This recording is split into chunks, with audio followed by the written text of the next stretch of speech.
Hello, hello, hello, and welcome. Welcome back to another episode of Dear Black Woman, a podcast featuring Black women from different countries. I am Cameron Red, and today I am joined by my most amazing co-hosts, Lauren Edwards and Nicole Davis. And in this episode, we're exploring a very powerful topic, empowerment through education and career, our journeys as Black women in the professional spaces. Now, as Black women, we know that education and career are more than just paths to success. They're ways we define ourselves and claim our power in a world that doesn't always make room for us. Today, we'll share our personal stories about how education has shaped who we are, the career challenges we face, and the importance of mentorship and representation. If you've ever wondered how to navigate professional spaces as a Black woman or felt like you're fighting against barriers, this episode is for you. So let's dive in and talk about how we rise, overcome, and thrive in our career. So, Nicole, Lauren, how are you ladies doing today? Hi. Good morning, good afternoon, good evening, wherever you may be. Actually, yes, all of that. Boa tarde. I'm just going through it. Have you done your Italian, Cami? Do you know how to say good morning, good afternoon, good night? I know ciao, I know salve. Let me see. No, I do not. That's your assignment for next time. I know how to say where do you live? What's your That's a good question. That's a good start. Yeah. What's your address? Yeah. I'm single. Okay, we need 10 questions in Italian for Cami. So okay, out there, guys, Italian, please. If you're listening, anyone in Italy, men, women, please throw some questions my way. Absolutely. Italian. Yep, in Italian, because I am learning Italian because it is my hopes that when I go on this international tour, I will come back with an Italian sweetheart. Stallion, they call it. Italian stallion, I think. Yes. Listen, as long as he can cook and teach me some techniques as well, we're good. Okay. And I mean that in various ways. Cooking.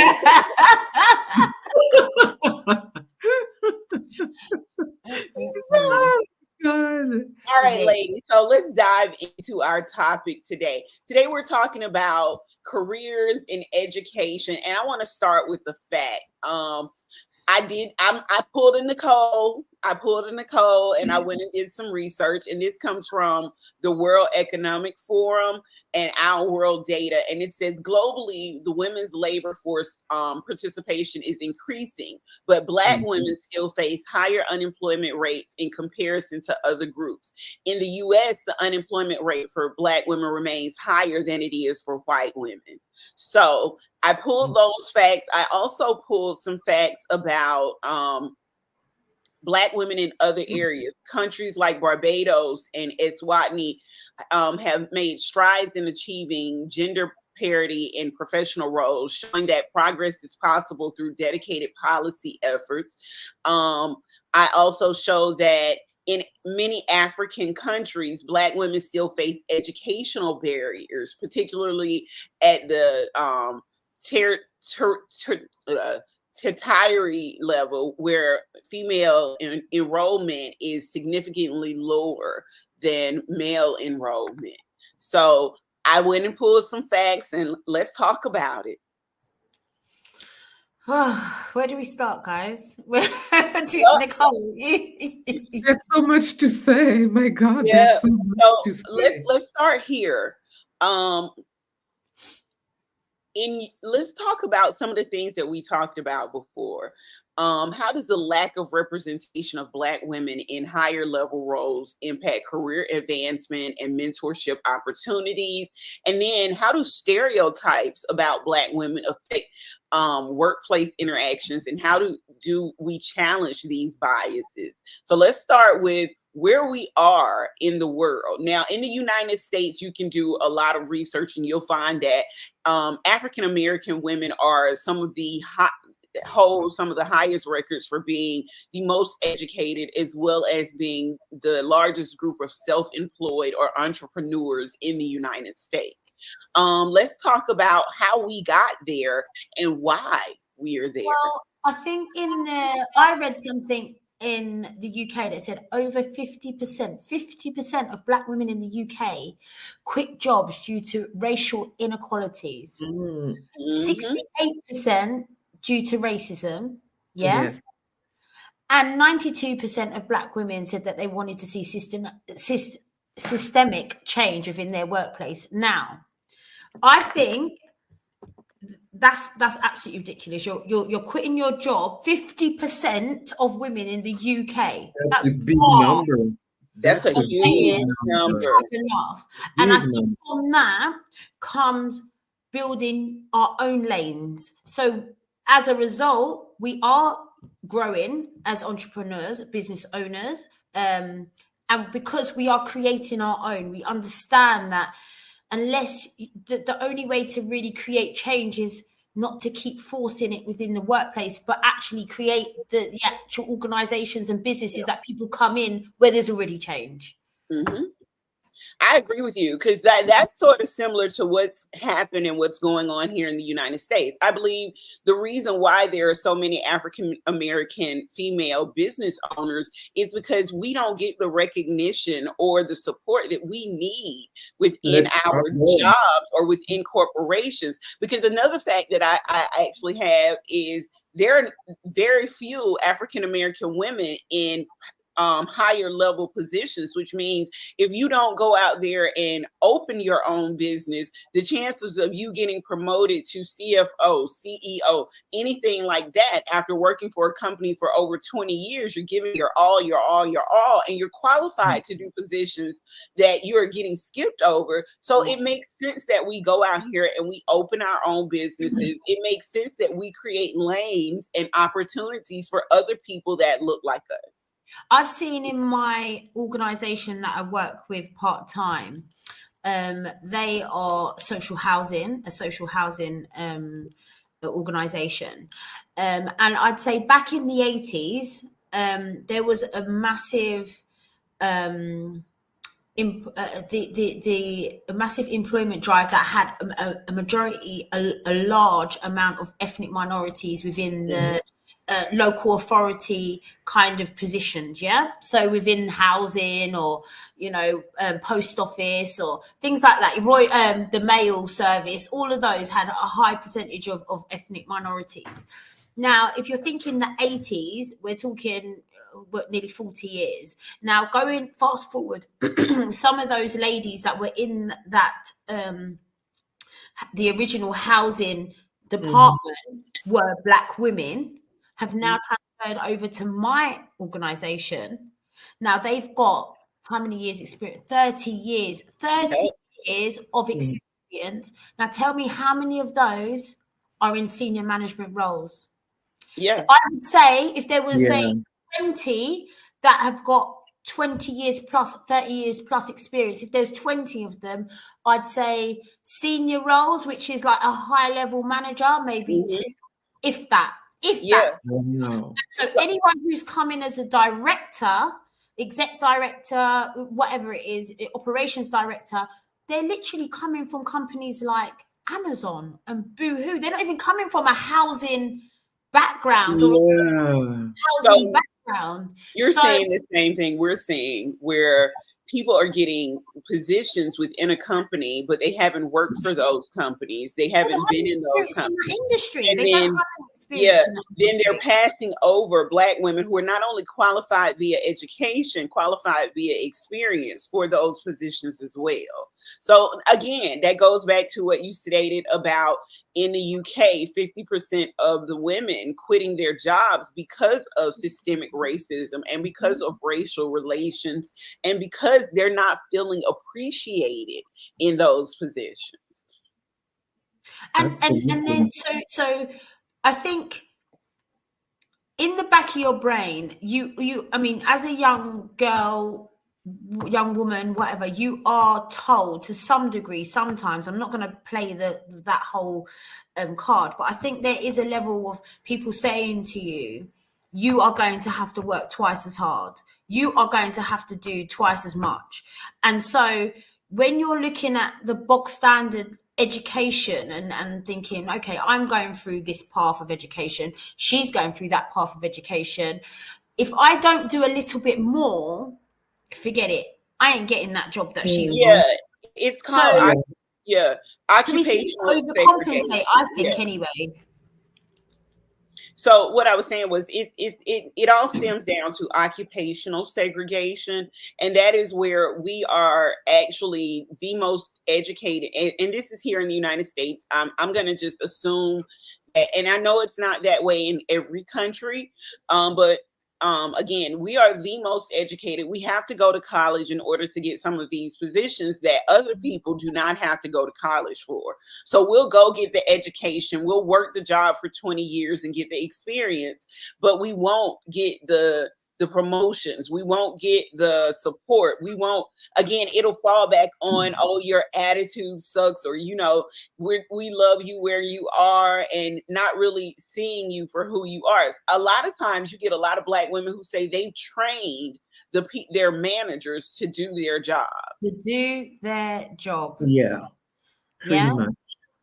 Pretty much. And I mean, it's so sad because, like I said, I've been reading quite a lot about this, and even it said 31% of Black females feel like they are overlooked for a promotion. Oh, absolutely. So if we're talking about, we've got 10 ladies, all probably more than qualified. Okay, what are we saying here? That all 10?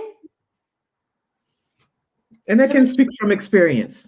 I was going to say, Nicole, chime in at any point, please. Ooh, I can speak from experience. I can speak from experience working. So working in France can be very particular in the sense that there are still a very old and I will say mindset.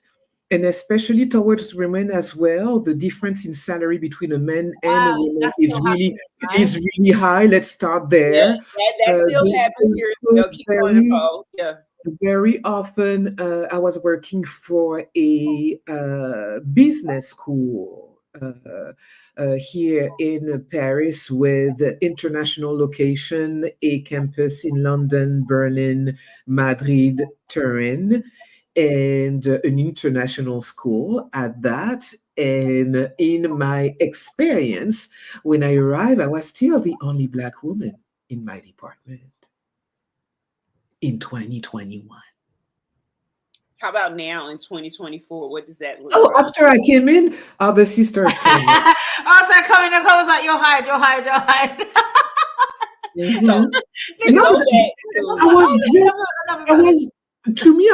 That was such a shock for me, because I'm like, you cannot tell me with the number of Black women that I know who have graduated, who have like bachelor's, masters. One of my several family members of mine have double bachelor's, double masters. My best friend have an MBA, another master's, and I'm like, you cannot tell me that there's not any one of us. I am the only Black woman like walking this. Listen, here's what I do have a research point to what you say. And the Economic Policy Institute released a study in 2023 that says that even Black women with advanced degrees make less per hour than men with only a basic college degree. Wow. Oh my God. Yeah.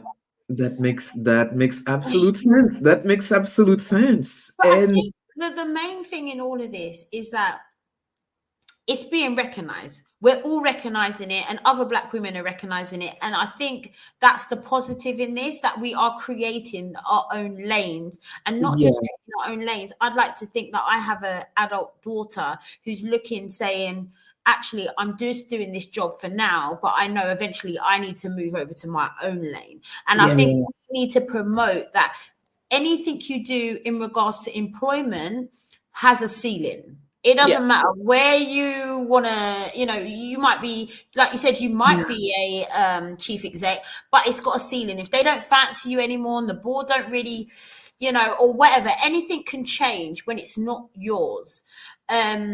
Or if it's not genuine. So like I said, if there's if the person who's taking you on doesn't particularly look like you, or trying to invest into you. Absolutely. So I would say you need to always be looking at creating your own, and then allowing others to come through, what Nicole's done. Like, look, and in my experience, in what I have lived since then, since I'm no longer working in that place, is that in my case, I had been promoted as an operation manager. And then, but my experience, I've been in admin for a very long time, and I got myself up to being a chief of staff. I requested that position. I was denied, but yet it was given to someone who wasn't even speaking a word of English, had no degrees, but she was a friend of the boss. So I'm laughing about it now. But let me tell you, I was fuming when. Let me ask you a question, Nicole. I was incensed inside. Really. Let me ask you a question. Did you have to train them? I was like, no, bitch, I'm not training you. Wait, what was it that you done? What did you do yesterday? Let me tell you, this is what that person did. She basically looked at my resume, looked at all those things that I've done, and did copy and paste. But I know my resume by heart because I know my life by heart. I didn't invent it. I lived it. Wow. Copy, you do your little middle finger thing that you do. Copied, paste. But the thing that she didn't realize. Hold on. Wait a minute. Wait a minute. I had to get over the initial shock of what you said. She said copy and paste. Yeah. So I had a discussion yesterday with one of my friends, and we were talking about how she had done the same thing in one of the roles that she was trying to do. She found a resume that would suit this role, and she said that because she was a Black woman, someone told on her. Wow. But her other counterparts had gotten away with doing the same thing. So someone actually told on her, and she lost the position because they said she falsified her resume, not because of anything. She was doing the job wonderfully and doing the job well because she knew she was qualified for the position. She said someone told on her. So to hear you talk about this and to hear you say this, Nicole, I'm like, yes, that person wasn't even bilingual. Yes, there was a story about this lady here in the United States. And there have been many stories that have come out about people who have falsified their resumes here and have hired, and it's white people, white women, all of that, white men who have been given higher roles and higher positions until investigated by outside sources like the news or something. And it's only then that it's found out that they falsified the news, the news. You have to get to the news. Yeah. But in a high position, but the thing is, for jobs, sometimes for a resume, it's really a matter of using like specific terms, professional terms. But in my case, that person said, "Oh, I want to be a chief of staff. I'm looking at Nicole's resume. Oh, I'm going to copy and paste, and I'm just absolutely going to be overlooking the experience and the life she was friends with your boss, correct? Yeah. So how did she get a copy of your resume if your boss didn't? Because she used the kicker. She used to work in HR. Let me tell you. She used to work in HR and she was the person who hired me. So basically, she knew all the things that I was doing. Well, on top, I have been promoted and all. She knew all the things I'm doing. She used my credentials to her advantage. But let me tell you this. Karma is a bitch. Let me tell you this. One of my ex-colleagues called me, like basically at the beginning of the week, telling me, Nicole, I know you don't really care about us anymore, but I just wanted to say this. This person had a meeting with the director of HR because their performance was subpar. I was like, this is when you compliment, drop the mic.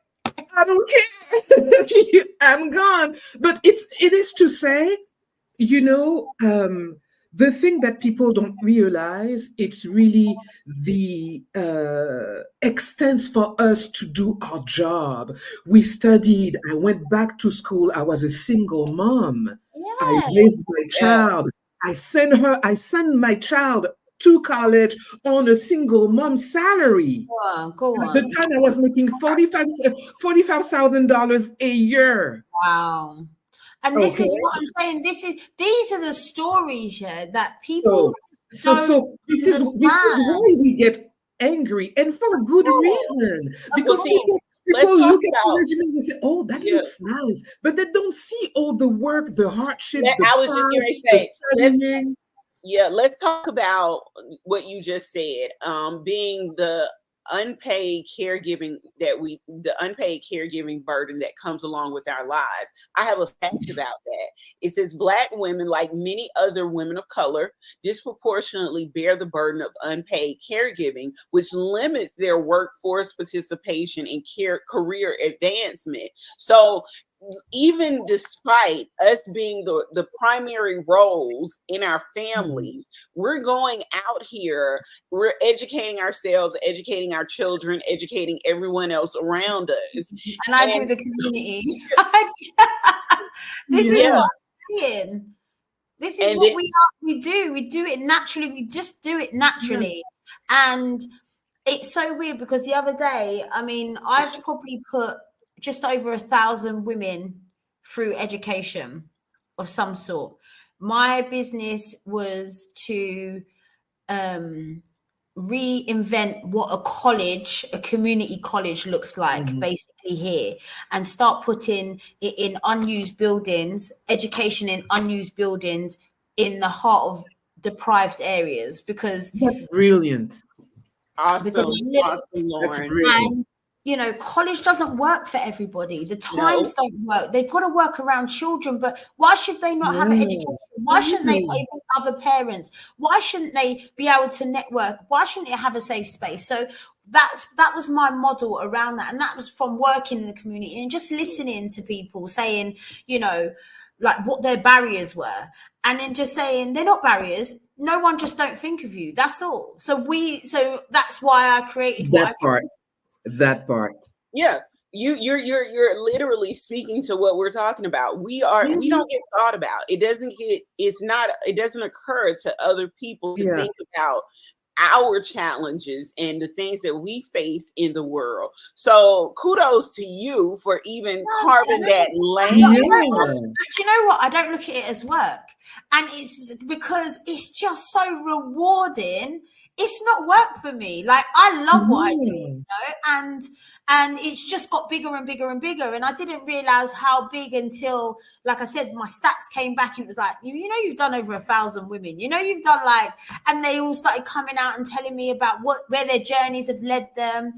I've had some ladies with me for 4 years. They just keep doing courses after courses because it's become their safe space. Where they come and it's just this is amazing. Let me ask you something, Lauren. Do you think you created this space out of some of the things that you've seen Black women or women of color or women who are underrepresented go through? Or the lack of it. Underrepresented, 100%. We one of the courses that I run is called autistic course, level 2 in autism course. if you go to some of the deprived areas and you've got maybe a child that you believe might have some learning difficulties or autistic, whatever it was, they were getting fobbed off by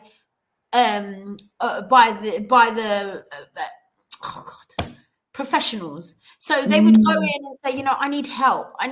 And they, by to the doctors, to professionals, and they would just get thrown out the door with some kind of jargon.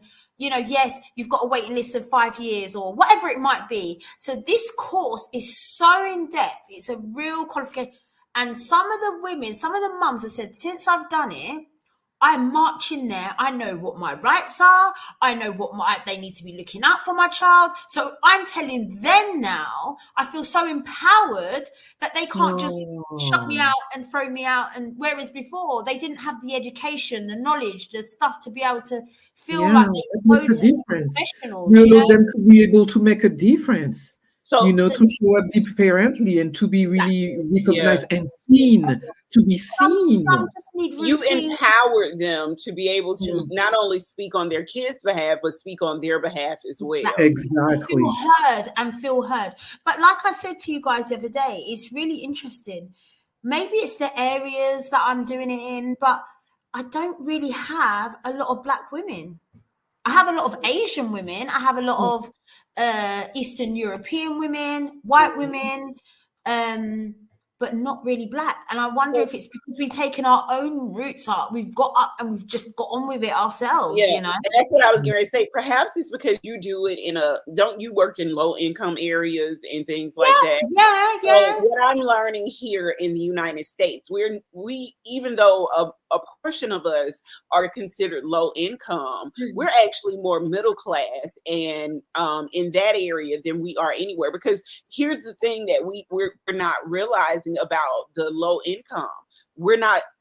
It's not accepted for us to be low income anymore. Meaning that, remember when we talked 2 episodes ago about stereotypes, one of the biggest stereotypes that we face is being welfare queens or ghetto.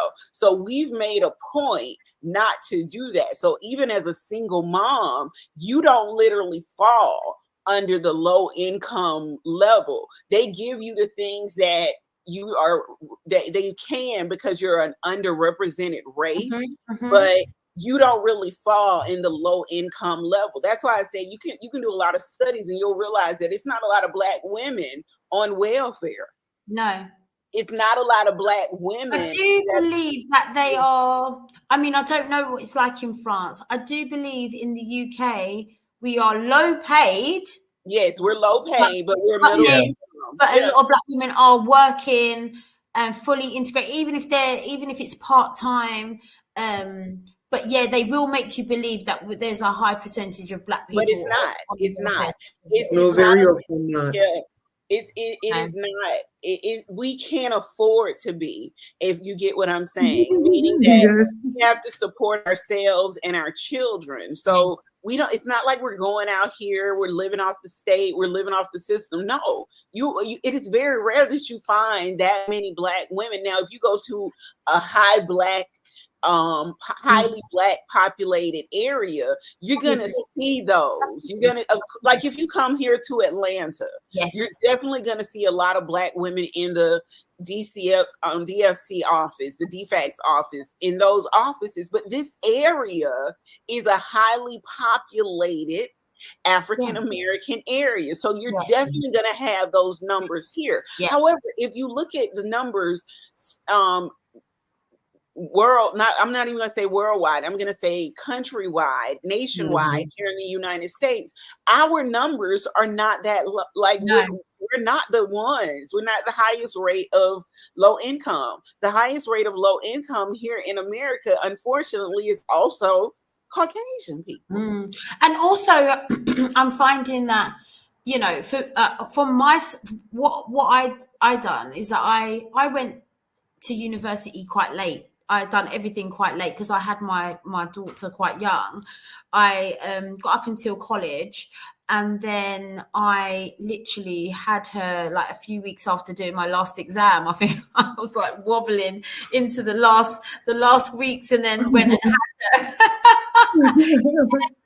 But it was something that my mum was kind of saying, oh, you know, you're going to end up being sort of one of those mums, them young single. And from that, it just stuck in my head. Oh my God, yes. Okay, so I got the same speech from you that your mom gave you, but I got it from my dad because my dad's my primary parent. So check this out.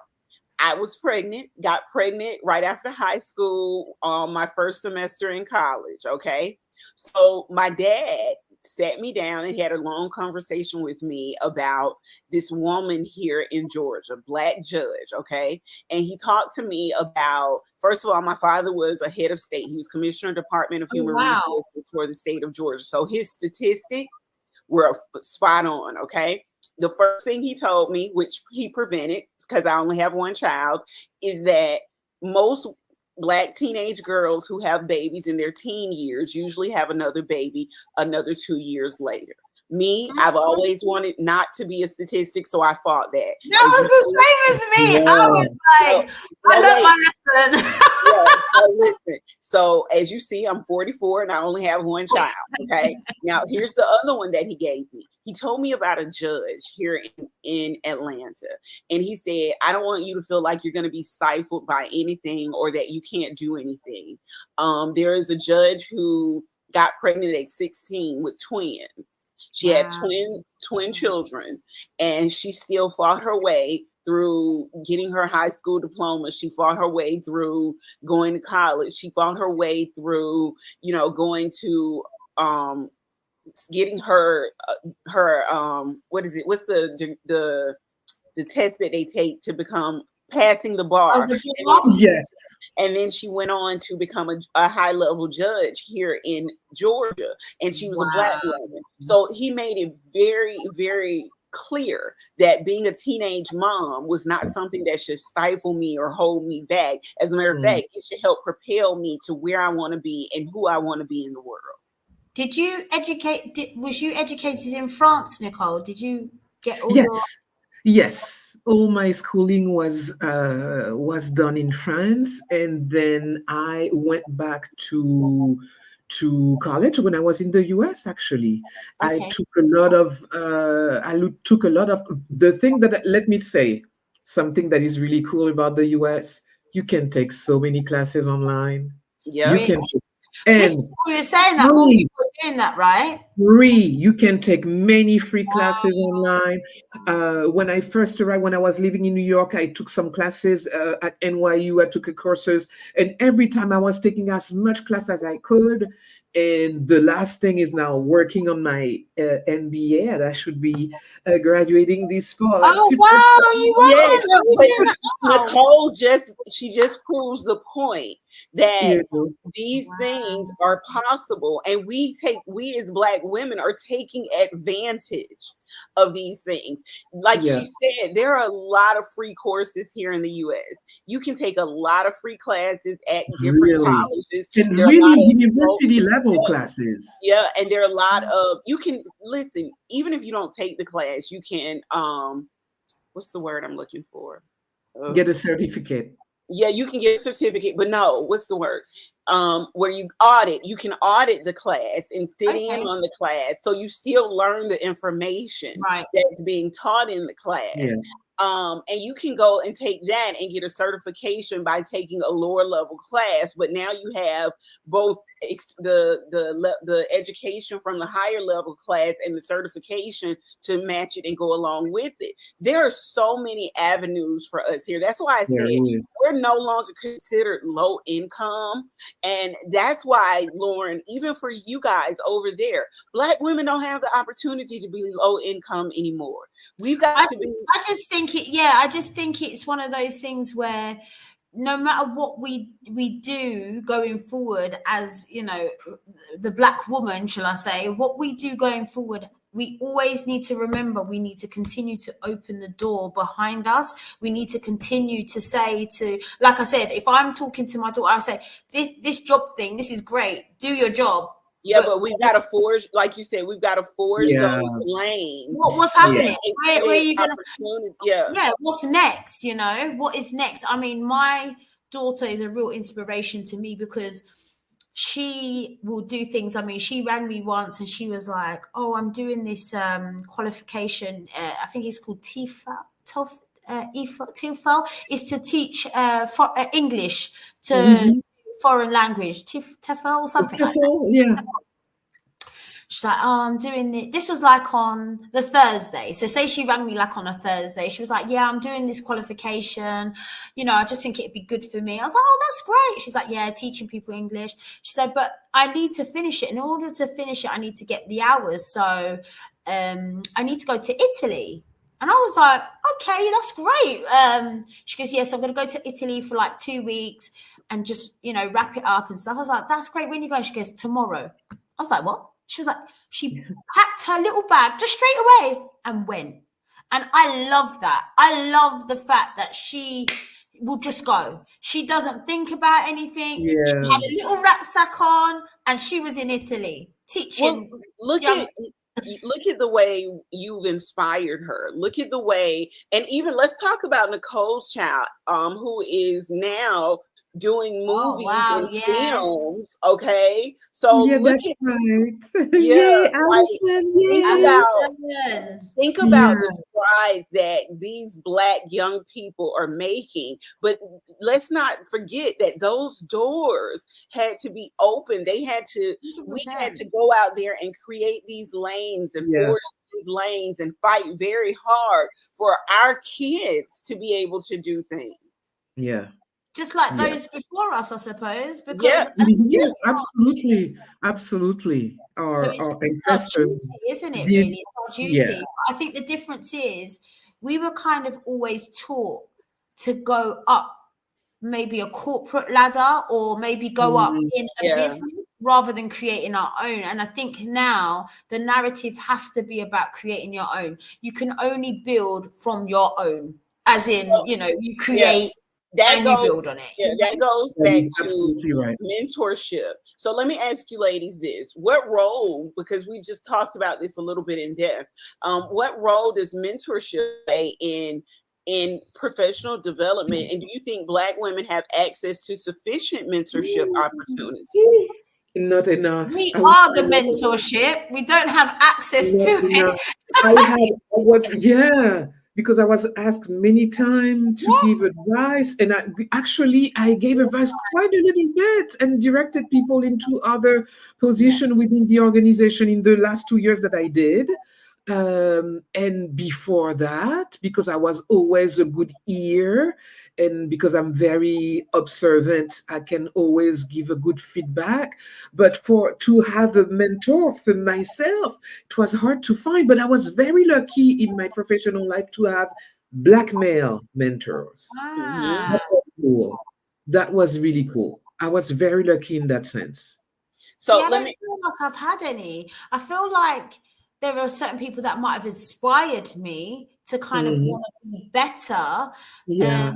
And I think fear drove me a lot. The fact that I didn't want to be stuck. I didn't want to be a single mom stuck. I didn't want to be in that where I can't move. And that was the drive behind me. But I think now sometimes I allow too much access to me. So, you know, when you talk about mentorship, Cami, sometimes I believe that I give so much sometimes that I'm not focusing on myself, and we go back to.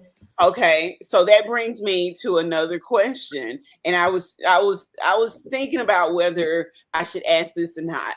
How do you think balance between our professional ambitions? How do we balance between our professional ambitions with self-care, especially when the pressure to prove yourself feels overwhelming? And that's a little bit about what you were really just talking about. We don't really give ourselves. Do you think we don't take care of ourselves enough?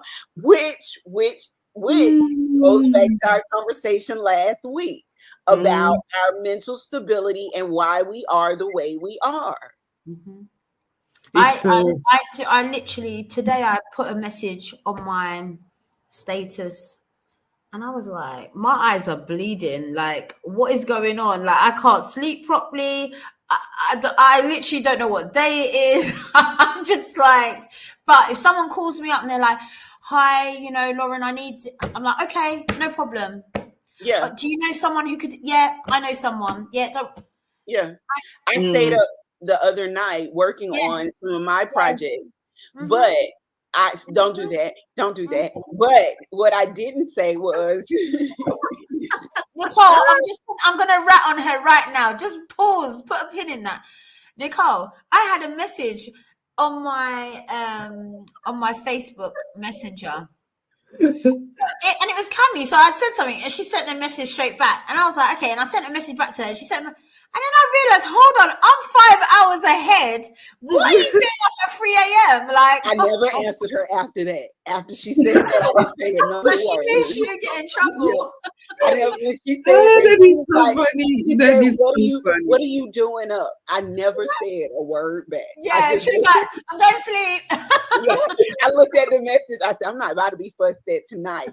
But no, I was up working on my stuff because during the day, when people call me and say, hey, Cammy, can you do this? Hey, Cammy, can you do that? I'm always saying, oh, absolutely, absolutely. Again, another discussion with someone yesterday where we talked about how do you set those boundaries? How do you tell people, hey, like if we're in business as coaches, if we're in business as doing certain things, when people call us, even our friends, and say, hey, can you do this? Hey, can you give me some advice on that? When do you say, okay, if I'll give you a little bit of advice, but if we have to go in depth, then I need you to book through my appointment calendar. That is when it always becomes a problem. Yeah, I've got friends ladies that are in the beauty and the hair industry, beauty and hair.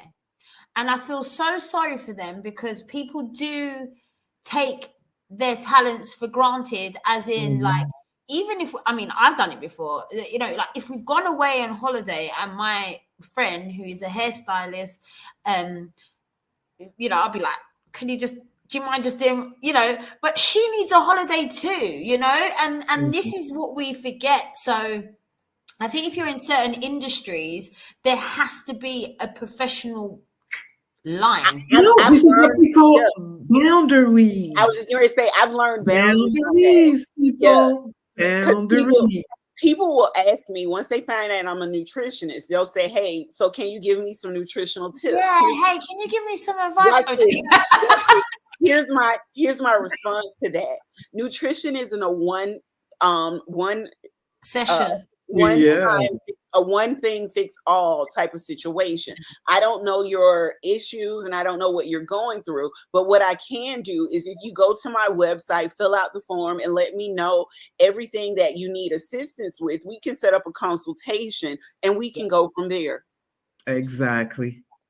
The thing is, I think in my everyday, I don't even think about it. I don't even think about if I am helping people. Like I said, every once in a while, something will come and it will like, oh, you know, this is like, thank you so much because this has happened. I'm like, oh, no worries, but I'm just in this little wheel that just keeps going round and round. And actually, I've definitely felt in the last few weeks, I need to start taking a bit more care of myself. I can feel it, you know, like speaking to you guys and what you've been through and trying to keep pushing through until you got to the point of like, you know, you have to understand where your levels are and what you can offer. Because how do we then build our profession and move up? Because I don't think people would necessarily do it to other people, if you know what I mean. Like, I think let's keep it all the way 100. Okay? let's keep it all the way 100. It comes from inside the house and not outside the house, right. As I like to say. It comes from our own people, and I love our own people, but they know when I say this, I'm keeping it a buck 100. Okay, they wouldn't go to white people and ask them for the same thing. Okay, that's what I'm saying. They wouldn't go to others' business. Nicole, why are you laughing like that? You know, that's right. Yeah. You know, that's right. You know, calling you at wee hours for some stuff. No, at some point there's, you know, like Cammy was just saying so nicely, if you require additional information, please book an appointment through the link below. Yeah. Looking forward to talking to you. I need to get to that because I do. I reply back to people at like 1:45 in the morning. No, Listen, so, let me tell you something. When I was texting you the other morning, I wasn't texting you talking about business, was I? No, business call. That doesn't matter.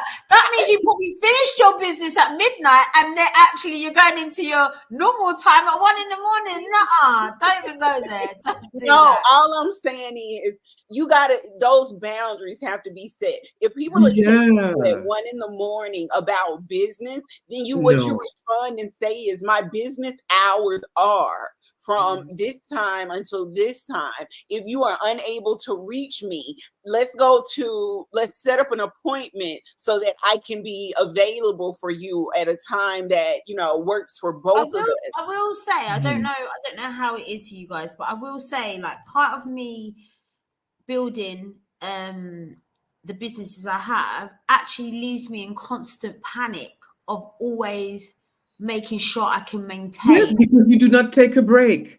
No, I know, but because you do not take a break, so that generates a feeling of all these things that are incoming, instead of giving yourself a rest past 6 p.m. You're not responding to inquiries, and you're going to check it the next day. But see what you just said. Listen to what Nicole is saying, and also listen to what you're saying. Nicole is telling you that you need to take a break, but what's happening is fear and anxiety are preventing you from actually taking a break.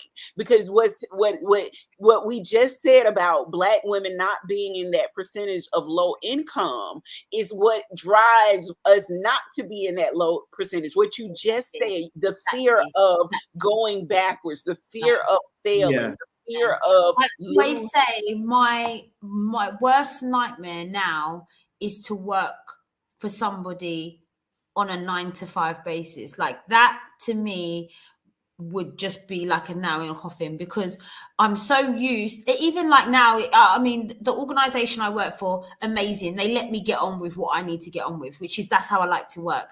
But a lot of them don't know about my other businesses. So they just look at me as like, probably like a mom that's like working part-time.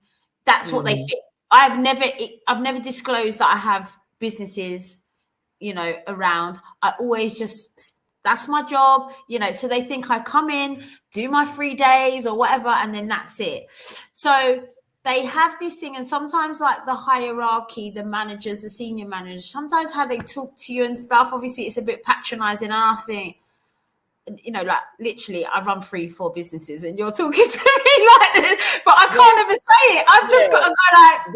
But it goes back to what you said at the beginning of this conversation, when you were talking about the women in UK, 50% of them leaving the company because of certain things. That goes that right there. You're actually telling why 50% of women. Exactly. So like you said, the fear, Nicole, of going back into that and being told you're never going to go past this level. And they've told me that before. I've been in companies where they've told me dead in my eye, don't be looking above this station, because this is going to be your level. You're not going to get to that level. And actually I just branched out and I smashed it, and it was within education. It was in the same field that I'm in now, but I just created my own. I took the same kind of parts of what happens in a college and moved it out into places where I know that there's a need for it. So and I think that and that's it. And I'd like to actually meet the gentleman who headed up that college at the time, who said to me, like, you're only going to be an administrator, you're not going to be anything. Just send him a pamphlet about your services. I was going to say, all you need the thing that you need to think about as well, Lorraine, is that you need to make sure that you don't overdo it. Don't move by fear. I'm gonna do your best to not move by fear. Try to go past it. You're doing the work. You're doing it. You're improving those ladies' life, and this is amazing. But you need to think about you, because now you're the locomotive. The wheel sometimes. So here's the thing, Lauren. And you come first. Yeah, I was gonna say, if you're not around, who's gonna do it? I'm not even talking to you, Cammy. Like you don't even enter this conversation. Sorry, Nicole, what was she saying? Can you mute Cammy, please? Can someone mute Cammy? We're not listening to Cammy. Why aren't you talking to me? Because you need to write them words down, and then later on you need to open that same damn page and read it, okay? I do rest sometimes. You girls are cracking me up. Nicole, you are the voice of reason. We are not listening to you just don't, it's a business like every other business, closed after a certain time, 6 p.m. So this way you have time to really be there for your son and your daughter. Yeah. To chill, to relax, to prep and organize your things for the next day. And it's not a dying matter. Nobody's dying. No. Nobody's dying. Because of the nature of the vulnerability. Once again, we're the givers, we're the support mechanism. We are so you do feel like, so it is about me separate, and I've done a lot of this year understanding that I need to start separating Lauren's sort of, Lauren and work, and I've got to learn that the compassion can be there between this time and this time, but after that I need it for myself. You begin to identify yourself as what you are as opposed to who you are. Your business. And what we have to do, and we have to remember, and we are all guilty of this, all three of us on this phone, sure are. We I can are. speak from experience. I'm not just fussing at you. I'm not just fussing at Nicole. And even though you don't want to hear from me, because we know what I do, okay? We are all guilty of it. We define ourselves by what we do, what we've accomplished, where we are going business-wise or career-wise, as opposed to actually defining who we are as a person and taking care of that person. So we're so focused on taking care of that business and being that person in business, but we forget that we are a person. You are a thing. You need, and I'm talking to, watch this, and I'm talking to Cammy when I say this, you need rest. You need, don't do that. You need, like you say, I'm so glad when Nicole backs me up, it's me and Nicole. We got this. Listen, I know that I'm giving advice that I don't necessarily take all the time. I think we need to. It is hard. It's just the thing that it is hard actually, because the thing is as well, and I can feel that in you, Lauren, you just absolutely love what you do. Yeah. It really, I do. Like I said, it's not work. It's transpire. But in order to be able to go far, you need to manage your your car pretty much. My thing is, I just need to be on a beach, and then I need to go to Atlanta, and then I need to come to Paris, and then and I just keep repeating that, and then I get all these ladies messaging me saying, "Hi, we haven't seen you in 6 months. Where have you been?" I'll be like, I've been in the Let me ask you a question. Do you not think doing that will make you a better business owner? Meaning that it'll give you will free your mind from the worries and the anxieties, giving yourself the ability to go back and be a better version of yourself afterwards.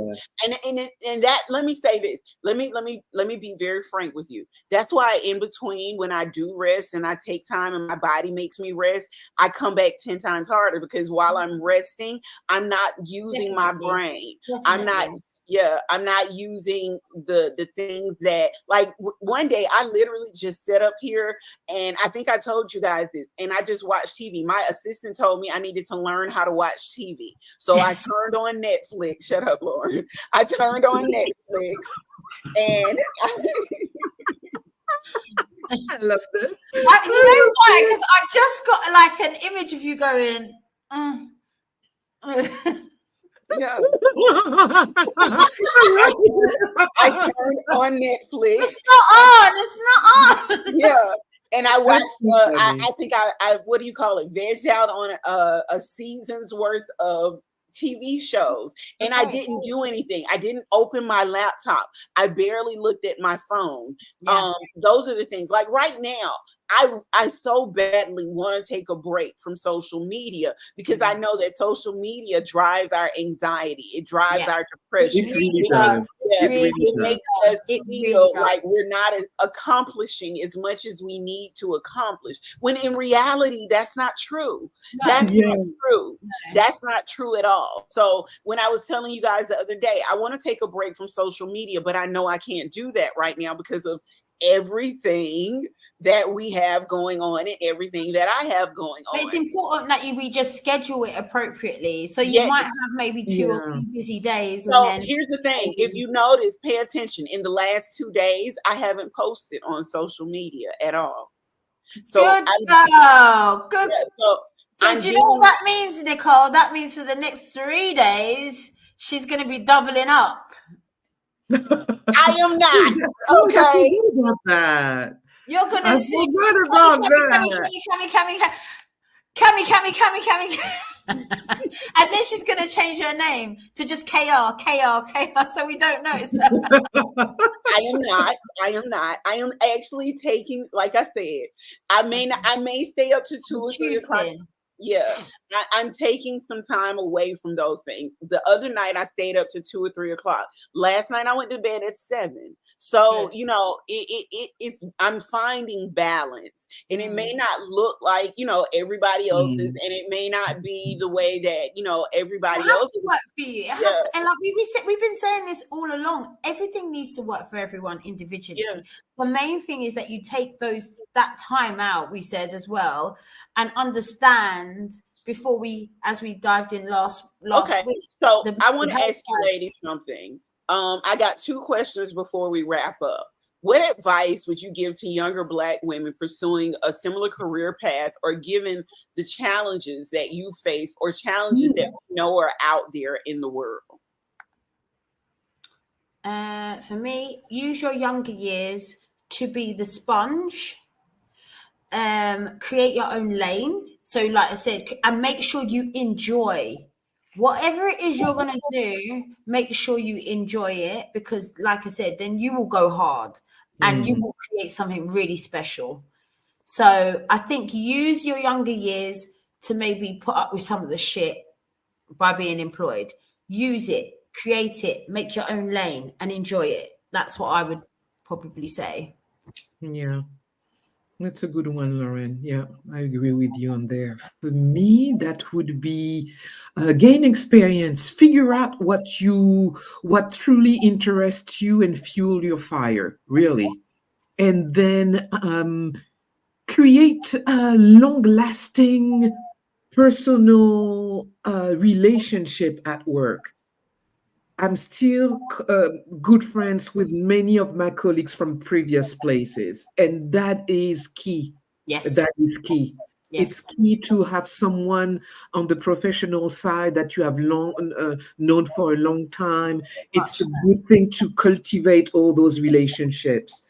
But when you say that, Nicole, it's really funny, because I used to use my organization's name to open a door, because they recognize that. Say I worked for Coca-Cola. Oh, yeah, absolutely. But I used to go and say, hi, I'm Lauren from Coca-Cola. And they recognize that. So they used to say, oh, great. Okay, we will work with you. When they started to understand me and I used to deliver on what I said, it no longer became about Coca-Cola. It became about Lauren. So where you move, they will follow you because they know you deliver the goods. So you're so right, Nicole. Like once you build certain relationships. The thing is as well, when you do good work, you are remembered. Yeah. When you do good work, you are remembered. All right, you guys, this is my last question.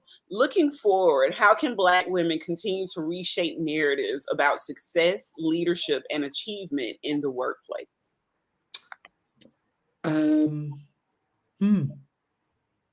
We need to focus on self-care more. And we need also to make sure that we have a good game plan. a good game plan, and a community. Because when you have a community, you have a good sister girl right there that can counsel you here and say, okay, come over here, I got you. Several positions I had, it's because I had a friend in the place. So yeah, I think that's I definitely concur with you, Nicole, with that. Definitely. I think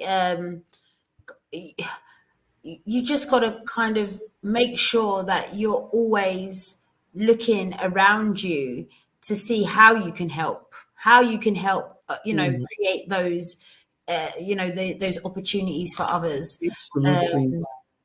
And I think, exactly what you said, Nicole. I think just come together.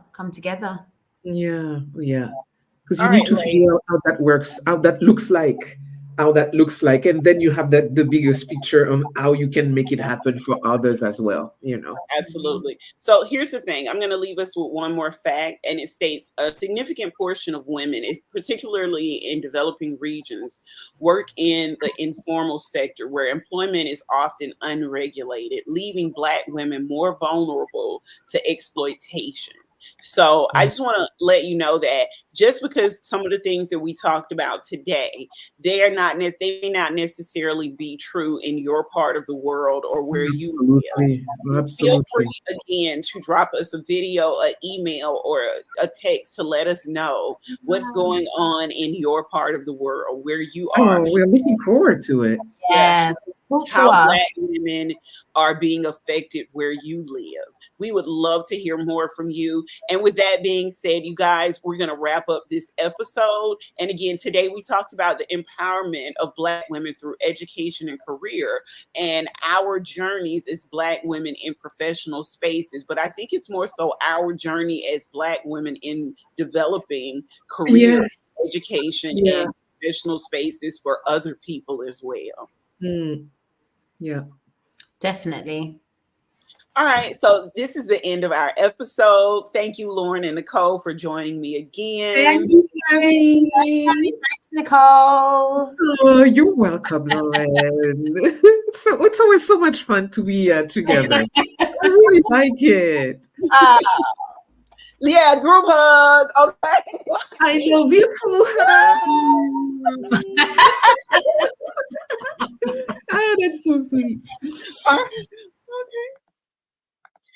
Okay, you guys, again, this wraps up our episode. Thank you for tuning in to another episode of Dear Black Women, a podcast featuring Black women from different countries. We hope today's episode reminded you of the power that education and career can bring to shaping our identities and creating spaces for Black women to thrive.